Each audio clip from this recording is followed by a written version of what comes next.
Hello friends, welcome to GCA. I hope you all are doing good. So today the video is regarding all about Parachute Regiment. So in this video I'm going to cover the role of Parachute Regiment, followed by basic information, brief history, equipment used by para personnel, then the participation in wars and operations, and finally the selection and training of para and para SF. Although I will not cover the difference between para and para SF in this video because very soon I'm coming up with a separate video regarding the difference between both. So again, without wasting any time, let us start. So the Parachute Regiment comes under the infantry branch of the Indian Army. It is a highly trained and specialized airborne and special forces regiment of the Indian Army. So the Parachute Regiment, they are popularly known as paras or the maroon beret.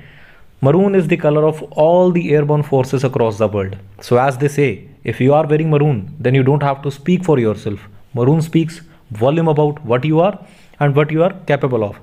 So the Parachute Regiment basically consists of two parts. First is para, that is the para airborne, and second is para SF, that is the special forces battalions. And the best thing is, it is a volunteer force of the Indian Army. Now let us talk about the role of the Parachute Regiment. So the Parachute Regiment has a number of roles.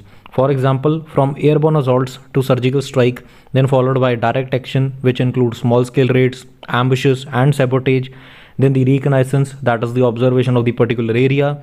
Then there is a very important role in CI operations, that is the counter insurgency affected areas. Then the hostage rescue operations, and during wartime they clear the way for infantry and other land forces to march forward by clearing and weakening enemy defenses in advance. And the main aim of having a parachute unit to any country is for the quick deployment of soldiers behind the enemy lines, basically to attack enemy from behind and destroy their first line of defense. Now because of this specified role, the regiment needs to be at very high level of operational efficiency and physical fitness.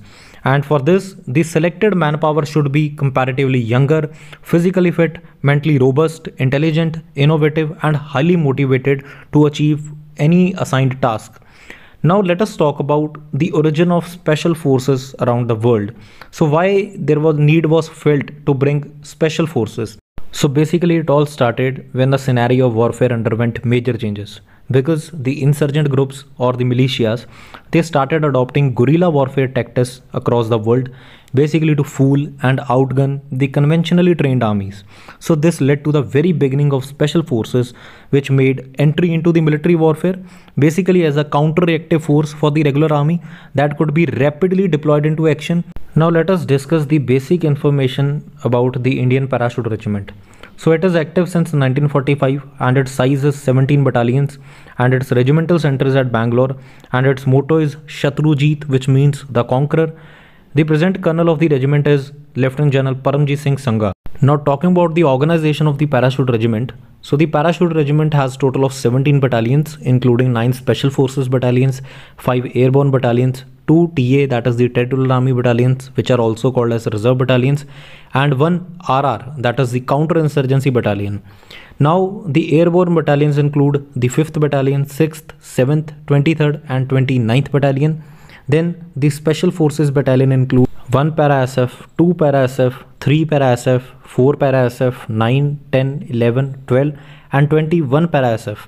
So previously each para SF battalion operated under different geographical environments, that is under the concept of geographical specialization. For example, the 1 para specialized in mountain warfare, 9 para specialized in jungle warfare, 10 para in desert warfare. But later on this concept of geographical specialization was removed and now each para SF battalion is trained to operate in all the terrains. Then talking about the remaining 3 battalions, out of which 2 are Territorial Army battalions, which first is the 106 para TA and 116 para TA, and the last one is 31 battalion RR, that is the Rashtriya Rifle battalion of para regiment. So let us talk about the brief history of the Indian Parachute Regiment. So basically it was raised in 1945 as a part of the British Indian Army, but it was disbanded after the World War II and it was re-raised in 1952 as a part of the Indian Army. And the first Indian airborne formation was the British Indian Army's 50th Parachute Brigade, which consisted of 151 Parachute Battalion, which basically consists of British troops, then 152 Battalion, which consisted of Indian troops, and 153 Parachute Battalion, which consisted of Gorkha troop along with other supporting units. And after the partition of British India, the airborne division was divided between the armies of India and Pakistan, and with that India retained the divisional headquarters and the 50th and 77th Parachute Brigade, while the 14th Parachute Brigade went to Pakistan. The 77th Parachute Brigade was later disbanded. So the Indian Army, they retained only one airborne formation, that is the 50th Parachute Brigade. Now this brigade consisted of 3 battalions from different regiment. The 1st battalion, that is the Punjab regiment, then the 3rd battalion of Marathalai infantry, and the 1st battalion of Kumaon regiment. And thereafter there was an expansion in the strength of the battalion. For example, in 1961 the 4th battalion of the Parachute regiment was raised. Then after the India-China War of 1962, the 5th battalion was raised, then the 6th battalion in 1963, and the 7th and the 8th battalion in 1964.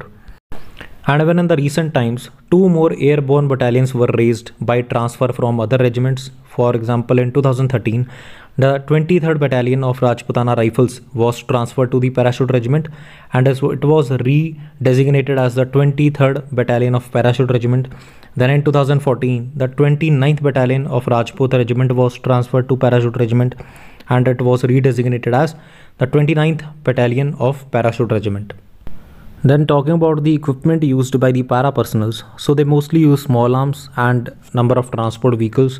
So in small arms, they use pistols, for example Glock pistols, MP9 pistol, and various submachine guns like micro Uzi 9mm, then assault rifle, for example Scaril and TAR-21, then followed by sniper rifles like TRG .338 and light machine guns, for example the Israeli based Negev LMG, and along with it they use different type of rocket launchers. Now talking about the transport equipment used by them, first is the C-130J, which is a transport aircraft, followed by Boeing C-17 Globemaster transport aircraft, then various type of helicopters like HAL Dhruv, then all-terrain vehicles, and finally the HAL Chetak utility helicopter. Now let us discuss the operations carried out by the Parachute Regiment.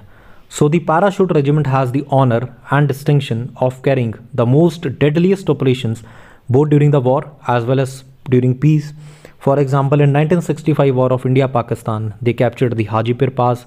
Then in 1971 War of India-Pakistan, they gave quick raids at different areas. For example, in Chacharo sector, Sindh area of Pakistan, and in the Mandol area. Then in 1999 Kargil War also, they cleared the operations of intruders both in the Mushok Valley and in Batalik sector. And then in United Nations peacekeeping missions also, they played a major role in operations in Korea and Gaza Strip. Then in Operation Cactus Lily in Maldives. So the time and again, the para commanders of the Parachute Regiment has proved their mettle as a very highly dependable and professional elite force. And along with it, they had been a part of major operations. For example, in 1984, Para SF were involved in Operation Blue Star, and they were also involved in Operation Pawan, which was in Sri Lanka. And from last 3 decades, they had been participating in the ongoing CI operations both in Kashmir as well in northeastern part of India, where they have conducted thousands of CI operations.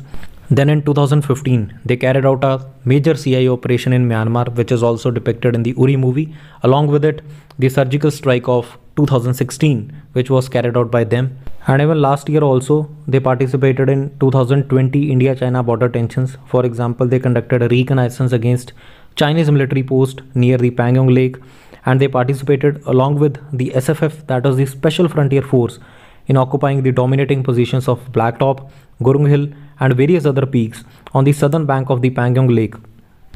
And apart from operations, the Parachute Regiment has been active in the field of mountaineering. For example, the Colonel Avtar Singh Cheema of 7 Para was the first Indian at Mount Everest in 1965.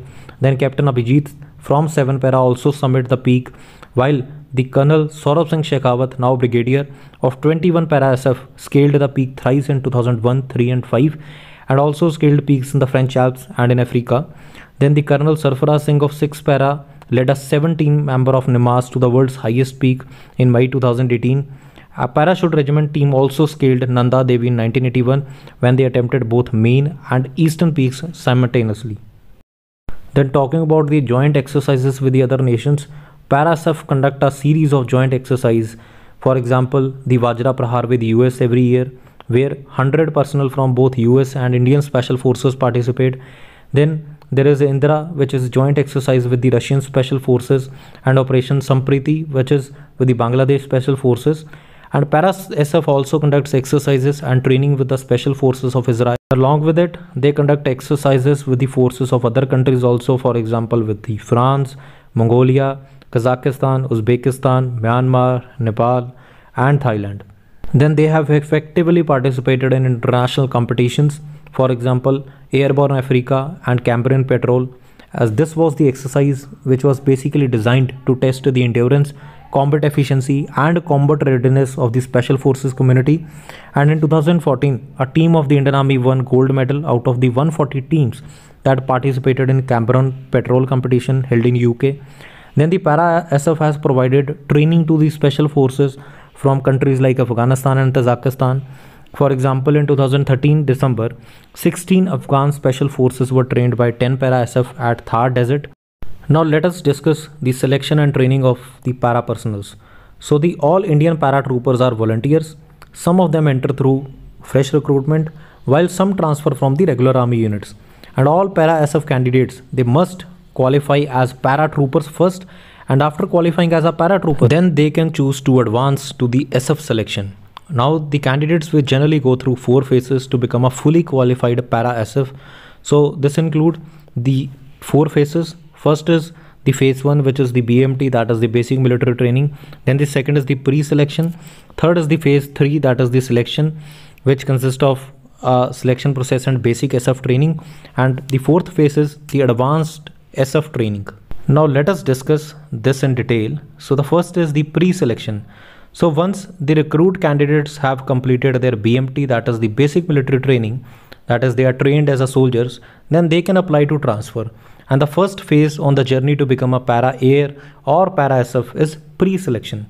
Then from pre-commission, that is the volunteer officer cadets from IMR OTA, they are commissioned at the scale of 2 officers per battalion per year. Then talking about through post-commission, the commissioned officers of the Indian Army from all the arms and the services, they can volunteer for the Parachute Regiment. And for this, there is a criteria, that is they must have less than 5 years of service on the day they volunteer. Then they must be in the medical category of shape 1, and they must be graded excellent in the BPT.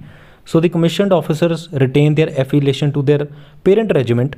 Now let us talk about the selection process. So the selection process is known as probation period, which must be completed by all the candidates, both officers and soldiers, who are volunteering for the Parachute Regiment.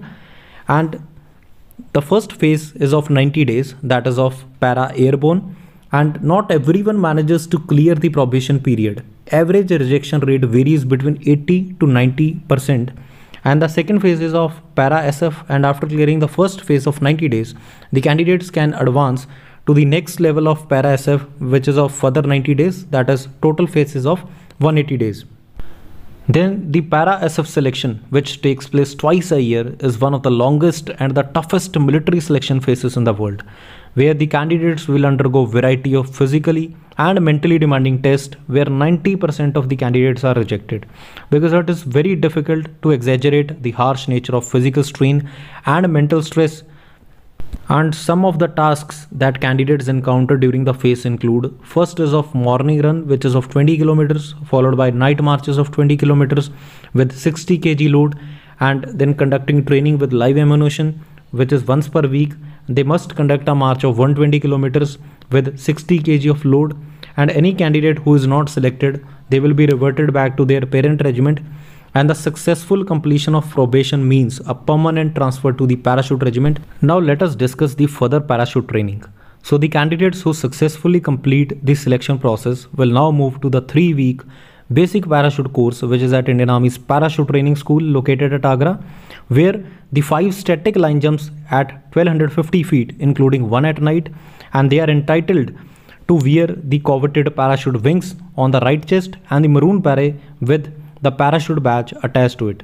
and any candidate who does not volunteer to jump will be reverted back to their parent regiment, and the candidates who successfully complete the basic parachute course will now move to the specialized SF training. Now let us discuss the SF training. So the candidates will undergo a variety of training with several different organizations. Although this training is overseen by the Parachute Regiment Training Centre and the Special Training School, and the training during this phase include the weapons handling training, land navigation and field crafting, infiltration and assault tactics, CQB training, that is the close quarter battle, urban warfare, counter terrorism and unarmed combat training, followed by junior leaders commando training camp in Karnataka, then 4-week high altitude commando course at Ghatak school in Tawang, Arunachal Pradesh, then at desert warfare school in Rajasthan, followed by high altitude warfare school in Sonmarg, Kashmir, then the basic combat divers course at Indian Navy's school in Kochi, then the counter insurgency training at the counter insurgency and jungle warfare school in Mizoram, followed by the combat free fall training, that is the HAHO and HALO at Parachute Training School, Agra, and approximately 10% of the candidates survive to graduate this long and grueling selection and training process.